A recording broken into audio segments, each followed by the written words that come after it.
আসসালামু আলাইকুম, welcome to abacus cooking. আজকে আমি আপনাদের সাথে একটি খুবই সাধারণ একটা রেসিপি শেয়ার করব।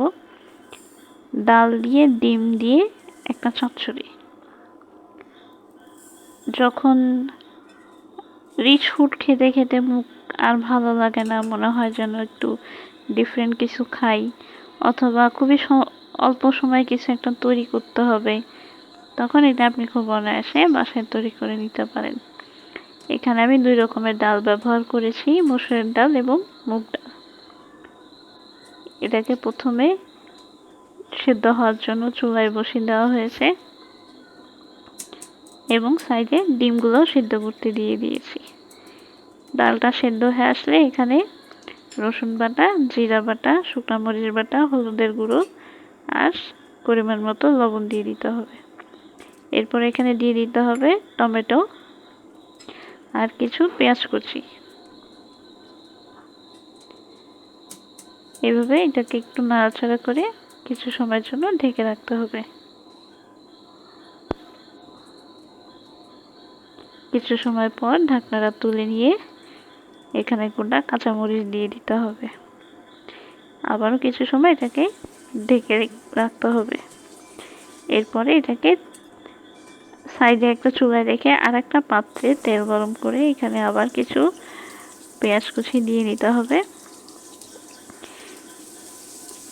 পেঁয়াজটাকে একটু নাড়াচাড়া করে এখানে আবারও সামান্য পরিমাণ একটু মরিচ বাটা অ্যাড করে দিতে হবে। এবার এটাকে একটু ভালো করে নেড়ে ছেড়ে এখানে সেদ্ধ করে রাখা ডিমগুলো এইভাবে টুকরো করে কেটে নিতে হবে। নিয়ে ডিমগুলো এখানে দিয়ে দিতে হবে। ডিমগুলো আমি এখানে মাঝখান থেকে ফালি করেছি, আপনারা চাইলে গোল গোল করেও কেটে নিতে পারেন। এবার এটাকে একটু সুন্দর করে এখানে ভাজা ভাজা করে নিতে হবে।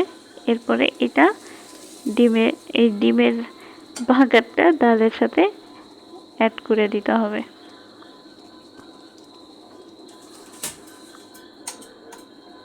এই যে এরপরে এখন ধনিয়া পাতা ছড়িয়ে দিতে হবে। খুবই সিম্পল একটা রান্না এবং খুবই মজাদার একটা রেসিপি। এবার এটাকে নামিয়ে ফেলতে হবে। যখন ব্যতিক্রম কিছু খাওয়ার ইচ্ছা হয় তখন এটা এভাবে একটু একদিন রান্না করে দেখবেন, ভালো লাগবে।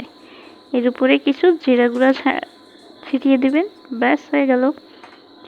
আশা করি সবার ভিডিওটা ভালো লেগেছে। ভালো লেগে থাকলে চ্যানেলটি সাবস্ক্রাইব করে দিবেন, লাইক কমেন্ট শেয়ার করে সাথেই থাকবেন।